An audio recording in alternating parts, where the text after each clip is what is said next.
কৃষক কথার আরও একটি নতুন ভিডিওতে আপনাদের সকলকে স্বাগতম। আমি অনিরুদ্ধ রয়েছি আপনাদের সাথে। বন্ধুরা, এই মুহূর্তের যে প্রধান আলোচনার বিষয়বস্তু সেটা হচ্ছে আপনি এই মুহূর্তে দাঁড়িয়ে আগামী যে পুজোর সিজন আসছে, দুর্গা পুজো হোক, মনসা পুজো হোক, বিশ্বকর্মা পুজো হোক, লক্ষ্মী পুজো হোক, এইরকম যে পুজোর সিজন আসছে সেই সিজনকে টার্গেট করে আপনি শসার চাষটাকে যদি করতে চাইছেন বা আরও কয়েকটি সবজির চাষ আপনি যদি করার কথা ভাবছেন, তাহলে অবশ্যই আজকের ভিডিওটা পুরোটা দেখুন।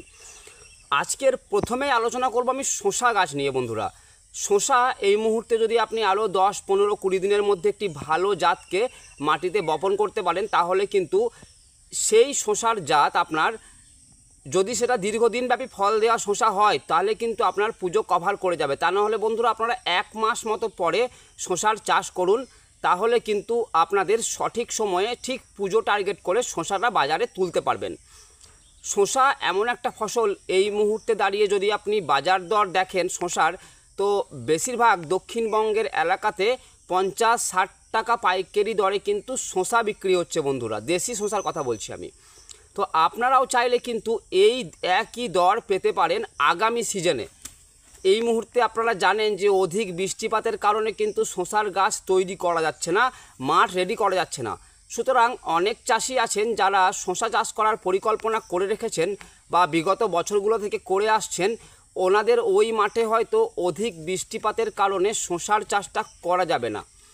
কিন্তু আপনাদের যাদের একটু উঁচু জমি রয়েছে, যেখানে বৃষ্টির জল জমবে না, সেই রকম জমিকে কিন্তু আপনারা এই মুহূর্ত থেকেই রেডি করার কথা মাথায় রেখে কাজ করুন। তাহলে কিন্তু সময় সুযোগ বুঝে আপনারা আপনাদের মাঠটিকে চাষ দিয়ে নিয়ে বেড বানিয়ে নিতে পারবেন। চাষ দিয়ে একবার বেড বানানো হয়ে গেলে তারপরে যদি বৃষ্টিপাত হয়, তখন কিন্তু আপনার মাঠ অতটা ক্ষতিগ্রস্ত হবে না, বা সেই মাঠে কিন্তু আপনি নতুন করে শসা বপন করতে পারবেন। শসা বপনের ক্ষেত্রে আপনাকে মাথায় রাখতে হবে যে এই মুহূর্তে দাঁড়িয়ে আপনার কিন্তু 35 দিনের জাত লাগালে কোনো মতেই হবে না। বন্ধুরা, 35 দিনের জাত শুধুমাত্র সেই চাষিরা লাগাবেন যাদের খুব তাড়াতাড়ি ফল দরকার। তাছাড়া আপনাকে লাগাতে হবে 45 দিনের জাত। আমরা জানেন যে বিভিন্ন রকম 45 এবং 35 দিনের একটি জাত নিয়ে কাজ করছি এই মুহূর্তে। তো 35 দিনের জাত বর্ষামঙ্গল সুপার, আর 45 দিনের জাত ত্রিপুরা সুন্দরী সুপার এবং হাঙ্গামা 10। এই 3 ধরনের শসার মধ্যে আপনারা কিন্তু যে কোনো একটা শসাকে বেছে নিয়ে আপনাদের মাঠে বপন করতে পারেন। এই বর্ষামঙ্গল সুপার খুব তাড়াতাড়ি ফল দেবার ক্ষমতা সম্পন্ন একটি শসার জাত এবং প্রচুর পরিমাণে কিন্তু ফলন দেবার ক্ষমতা রাখে, এবং সাদা শসা হবে এই বর্ষামঙ্গল সুপার।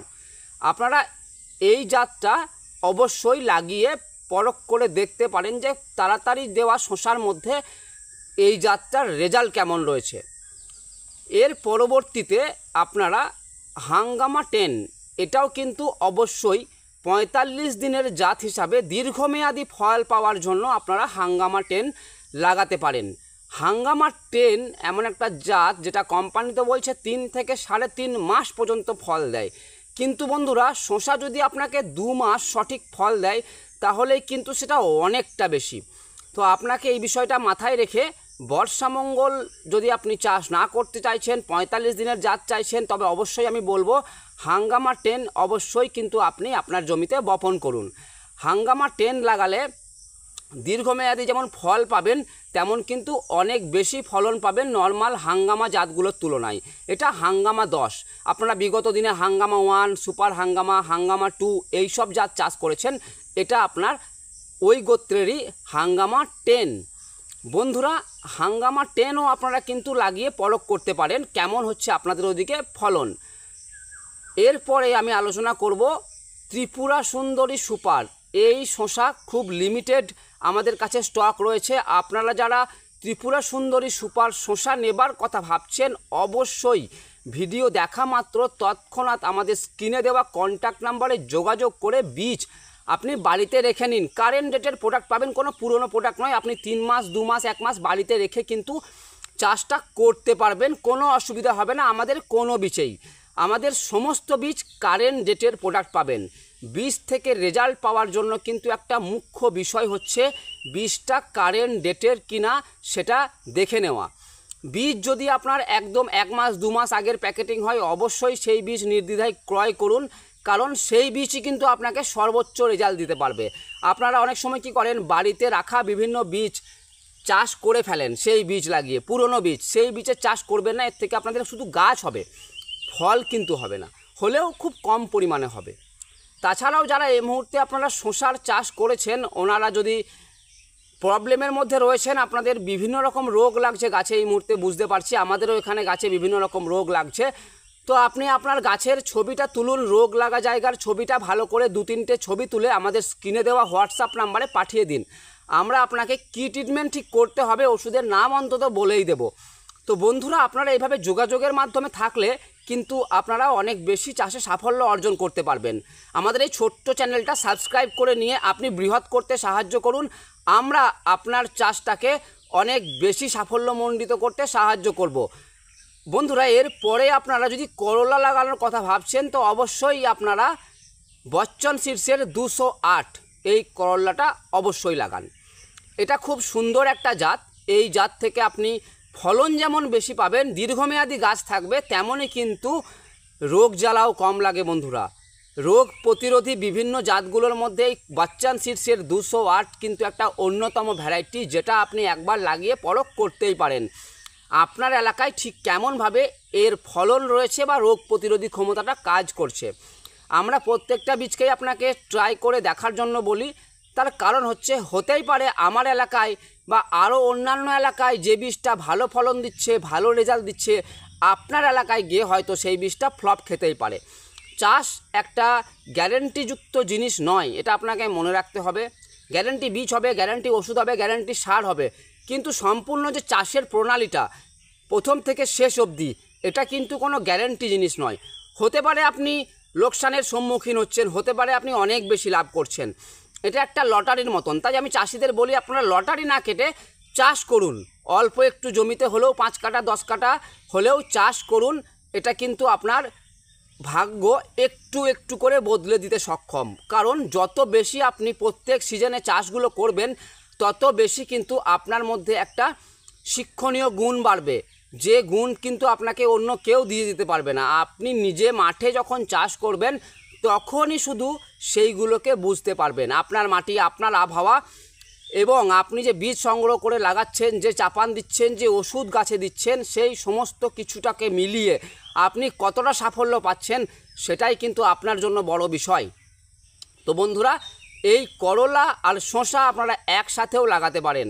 এই পুজোর সময়কালটাতে বা আরও কদিন পর পর্যন্ত কিন্তু শসা করলা উভয়েরই বাজার দর দারুণ থাকে। আপনারা এই মুহূর্তে এই দুটো ফসলের চাষ অবশ্যই করতে পারেন। এই ফসল দুটোর মধ্যে থেকে কিন্তু আপনি লাভবান হওয়ার সুযোগ অনেক বেশি রয়েছে। কিন্তু বন্ধুরা, আপনাদেরকে এই কথাটাও মাথায় রাখতে হবে যে করলার ক্ষেত্রে কিন্তু লোকসান হবার সম্ভাবনাও অনেক বেশি, শসা গাছের ক্ষেত্রেও তাই লোকসান হবার সম্ভাবনার কথা মাথায় রেখে আপনাকে সবসময় উন্নত পরিমাণের বীজ ব্যবহার করতে হবে। অবশ্যই মাঠ নির্ণয় করতে হবে এমন একটা, যেটাতে কিন্তু জল একদমই যেন না দাঁড়ায়। এই জল না দাঁড়ানো মাঠে আপনি যদি সঠিকভাবে শসার চাষটাকে করেন, তাহলে আপনার মুনাফা কেউ আটকাতে পারবে না। এই মুহূর্তে দাঁড়িয়ে গাছের প্রচুর সমস্যা রয়েছে। আপনারা আমাদের চ্যানেলটা সাবস্ক্রাইব করুন, তারপর এই ভিডিওটা লাইক করুন এবং আমাদের হোয়াটসঅ্যাপ নাম্বারটার ফোনে আপনার সেভ করে আমাদেরকে ছবি তুলে আপনার গাছের পাঠান। আমরা আপনার ট্রিটমেন্টে সম্পূর্ণ সাহায্য করব। বন্ধুরা, এই মুহূর্তে নর্মালি আপনারা যারা যোগাযোগ করতে চাইছেন না বা করার সময় নেই, আপনারা একবার গাছে মেরিভন প্রয়োগ করে দিন না।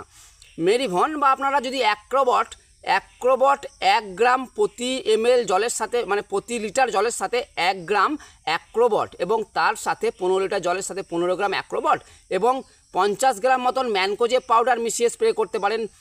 আপনারা গাছে ফ্লিক সুপারের স্প্রে করতে পারেন, যেদের ছত্রাক লাগছে যে সমস্ত গাছে। আপনারা অ্যামিস্টার টপ তো নির্দ্বিধায় স্প্রে করতে পারেন। আপনারা মেরিভনটাকেও স্প্রে করতে পারেন। তো এই সব ছত্রাকনাশকগুলো স্প্রে করার মাধ্যমেও কিন্তু আপনারা আপনাদের গাছকে সুস্থ রাখতে পারেন। তাছাড়াও যাদের ছোট গাছ রয়েছে, এই বয়সে বাড়ন্ত গাছ রয়েছে, আপনারা অ্যান্টিবায়োটিকের প্রয়োগ করে নিন। তাছাড়াও এই মুহূর্তে দাঁড়িয়ে যাদের গাছ খুব বড় হয়ে গেছে, গাছে ফল নেই, ফুল কম আসছে, ওনাদের বলবো আপনারা গাছে প্রথমে লিওসিন পিজিআরটা একবার স্প্রে করবেন। একবার লিওসিন পিজিআর, BASF কোম্পানির লিওসিন পিজিআর 25 ml লিওসিন পিজিআর একবার স্প্রে করে এটাকে সরিয়ে ফেলুন। তারপর প্রত্যেক 3 থেকে 4 দিন বা 5 দিনের অন্তরে আপনারা 0050টাকে স্প্রে করুন। ঠিক একবার 0050 স্প্রে করলেন, ঠিক তার পরের 3 দিন 4 দিন পরে 05234 এই দুটো এনপিকে একবার এইটা একবার ওইটা করে স্প্রে করতে থাকুন। আর এই এনপিকের সঙ্গে যদি আপনারা পারেন বোরন অবশ্যই মিশিয়ে নেবেন। বোরন কিন্তু গাছের ফল ফুলের জন্য খুব জরুরি।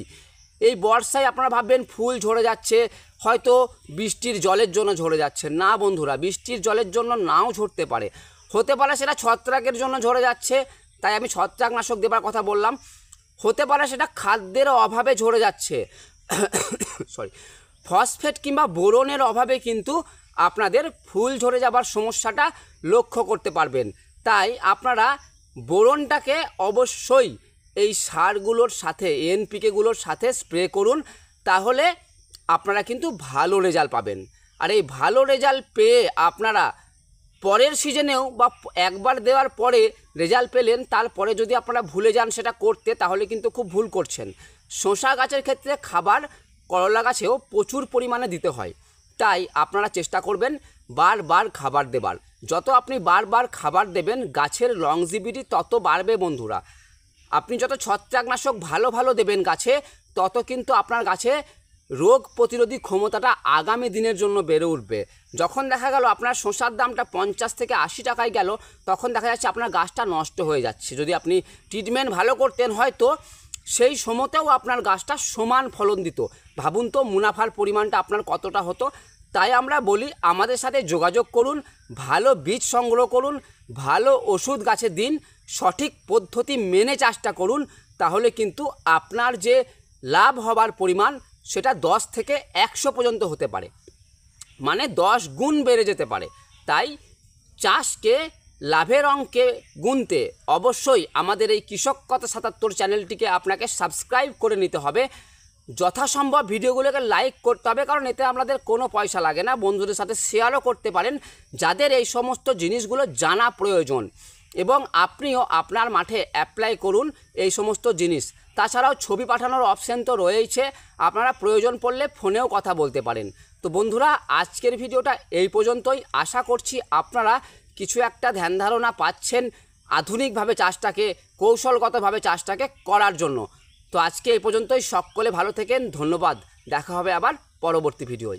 ভালো থাকেন।